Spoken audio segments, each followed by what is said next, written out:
குடும்பமா சேர்ந்து என் பையனோட வாழ்க்கையை நாசம் பண்ணிட்டீங்கல்ல. ஐயோ அம்மா, என் வயித்தெரிச்சல் உங்களெல்லாம் சும்மா விடாது. ஐயோ அத்தை, நீங்க எல்லாம் நாசமா தான் போவீங்க. என்னம்மா ஜெயா, இது எல்லாமே நாங்களே எதிர்பார்க்காம தான் நடந்துருச்சுமா. நீங்க தான் பெரிய மனசு பண்ணி. மா போதும், நிறுத்துங்க.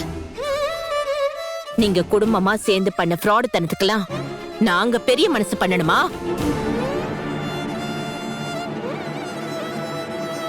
நான் தெரியாம தான் கேக்குறேன்.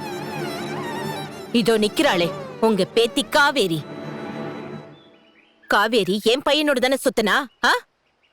அதெல்லாம் உங்களுக்கு தெரியும் தானே?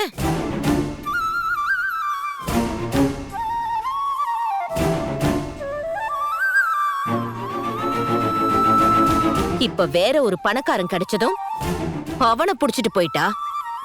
என் பையன் தலையெழுத்து நல்லா இருக்குன்னு நினைச்சு நானும் நிம்மதியா இருந்தேன். இப்போ அவ விரும்பினவனுக்கே அவ தங்கச்சிய கல்யாணம் பண்ணி வைக்கிறான். அதுக்கு என்ன அர்த்தம்? அப்படி போடு, இததான் எதிர்பார்த்தேன். சொல்லுங்க, என்ன அர்த்தம்?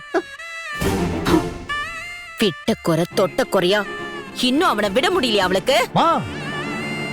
என்னம்மா ஏதோ கோவத்துல பேசுறீங்கன்னு பார்த்தா இப்படி அசிங்கமா பேசிட்டு இருக்கீங்க.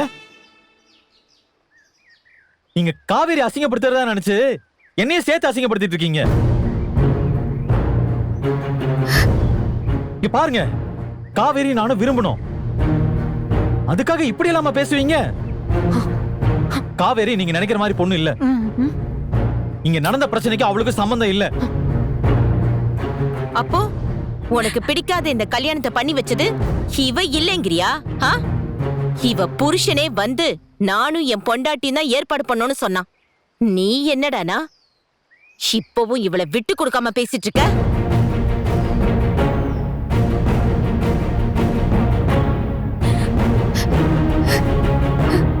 நீ தாலி கட்டி கூட்டிட்டு வந்தவள செத்து தொலை வேண்டியதானேன்னு சொன்னேன். அப்பெல்லாம் உனக்கு வராத கோவம் இப்ப காவேரிய சொன்னதும் அப்படி பொத்துக்கிட்டு வருதோ?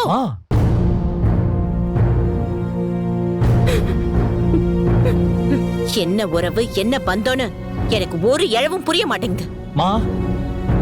திரும்பவும் நீங்க தப்பா பேசுறீங்கம்மா.